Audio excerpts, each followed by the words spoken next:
Okay, Pixel 6a. Pixel headsets have been obviously a staple for Google for a while, whether they went by a different name or the Pixel series, and ever since these new design Pixel 6s and 6 Pros come out, Google's kind of raised the bar. The A series has always kind of been their budget segment device, meant for the mass that don't want to spend all the money and are okay with some of the cutbacks and cost reduction methods, but they still want a great camera and a solid Google stock phone experience.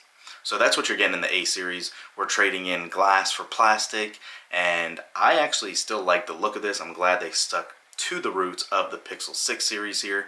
But now we know, and for those of you that follow the channel know, we've had extensive issues with the 6 Pro and 6 that we had, from getting too hot, from the battery being trashy, from the fingerprint sensor not being the best.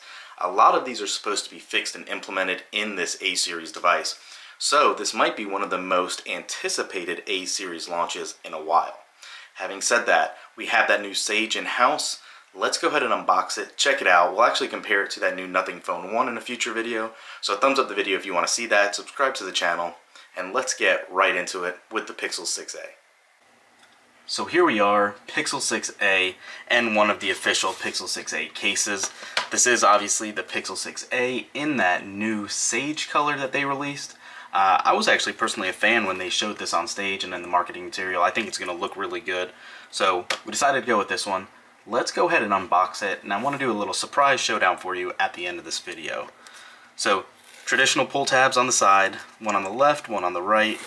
As you can see, these are 128 gigs, sub-6, 5G only. I believe Verizon is, as they usually do, selling a more expensive variant for about 50 bucks more that does do some of the other 5G bands, but you have to go through them for that. This one is unlocked from the Play Store. And alright, yes, right off the bat, there is that gorgeous Sage color. Let's set that down there. Here comes our USB-C to USB-C connector cable, and that data transfer tool. A SIM ejector tool at the bottom here, and probably, yep, our traditional reading material as well. Not too much in the box here. A couple things about this Pixel 6a. This is quite possibly one of the hardest years for an A series device to come out, just due to the competition that is out now as well. We have the Nothing Phone, depending on what area of the world you live in. Obviously in the US we're not technically able to get it, but it is available. You have all the Samsung A series. You have just a ton of the mid-range budget segment avenues now for competition for this Pixel 6a. So is it going to stand out? And the answer to that question is really going to be what you want and what you look for in your phone. So what I mean by that is, and let's see if there's any battery power to turn this on. There we go. If you crave the top-notch displays with 120 Hz refresh rate, 2K resolution, extreme max brightness, this isn't going to be the device for you. If you crave good battery life, solid cameras, and obviously a stock Android experience, I think this is going to be one of your best choices out there. And first things first, with this build quality, you can tell it is a little cheaper of materials in here. The camera bar is not raised quite as much as it was on the 6 series. The haptics don't feel as good. Right from when it was turning on, I could feel it. But the cameras are also a downgrade. This is the first time an A series device isn't using the same cameras that were used in the flagship Pixel series. So these are using a downgraded Pixel, or a downgraded chip, but by no means is this a bad sensor. This is what was used in the Pixel 4 and 5 and 3As before that. So it is a tried and true sensor that works great, captures solid imaging, and Pixel, and Google I should say, is leaving it to the Tensor chip and all the smarts of the computational photography this year to actually sell the phone and update those pictures to what you would expect in 2022. So again, the device itself, you do have your bottom firing speakers. The top earpiece does double as a dual speaker as well. USB Type-C cable. You have your volume rocker and power button. No accented colors. You can see them right there. They're separated by a little groove. You have your antenna bands, your SIM ejector, your SIM card slot, and then a mic on the top. Again, that camera bar with your 2 camera sensors right on the left side. and your flash and that two-tone design. So let me go ahead and get this set up for you guys. And while this is getting set up and all that, let me mention the specs to you. 6.1 inch display, so it's a little smaller than what was on the Pixel 6. 12 megapixel camera is now on the back. It does shoot at 4K though. 6 gigs of RAM, which is a downgrade obviously over the Pixel 6 series, and a 4410 milliamp hour battery that should get you throughout a day's usage with a 60 Hz display on this. Again, you're not getting a high refresh display, but at the price point and what it is, you can't expect everything to be part of this package. That 6.1 inch display does have a pixel density of 1080 by 2400, so keep that in mind. You are getting a lot of 5G bands on here. You do have IP67 dust and water resistance. It is an OLED display still with HDR capabilities. You're getting Gorilla Glass 3 always on it. Keep that in mind. Again, another step down. And the GPU is a Mali G78 MP20. Those two cameras on the back are at 12 megapixels at an f1.7, and that is the wide angle. And for the ultra wide, it is another 12 megapixel f2.2 millimeter sensor, or f1.2 sensor, 17 millimeter lens. 4K 60 is the top on the back of the video recording capabilities, and the selfie camera does top out at 1080p at 30 frames, unfortunately. So there's that.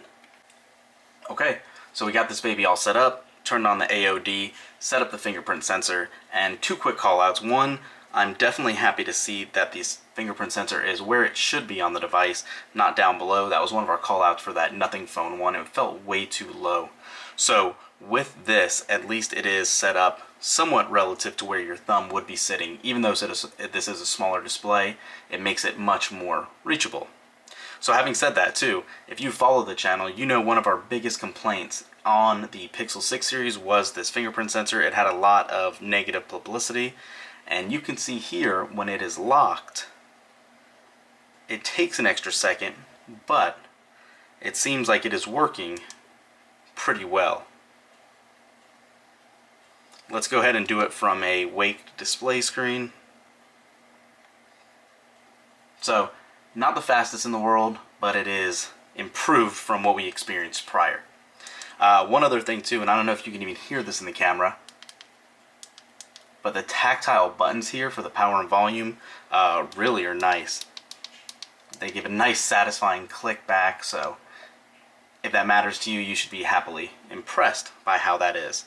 But yeah, we'll do a deeper dive in this whole Pixel 6a in upcoming videos. But one thing I do want to show you when we were talking about the competition coming, if you follow the channel, like I said, you'll know we have one of those Nothing Phone 1s in-house. And this is, I think, going to be a lot stronger of an argument to get for a relatively similar price point than a lot of people would think.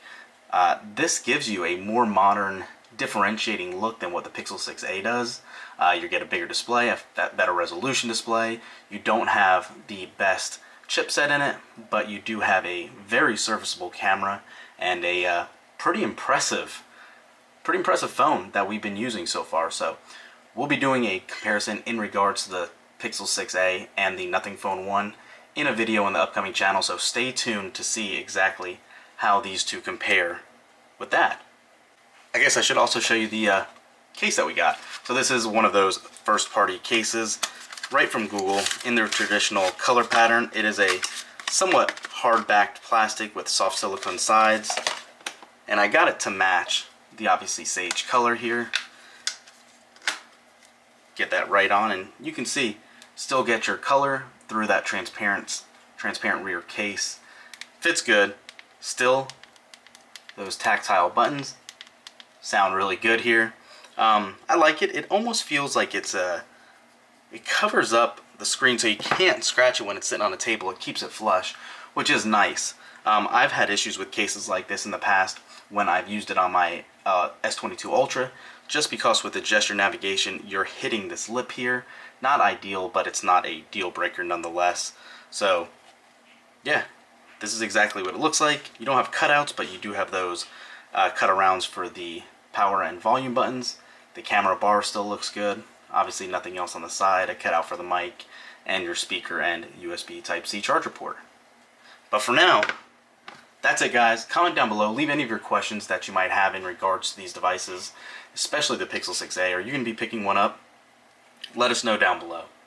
Thanks for watching. We'll catch you in the next one. Peace.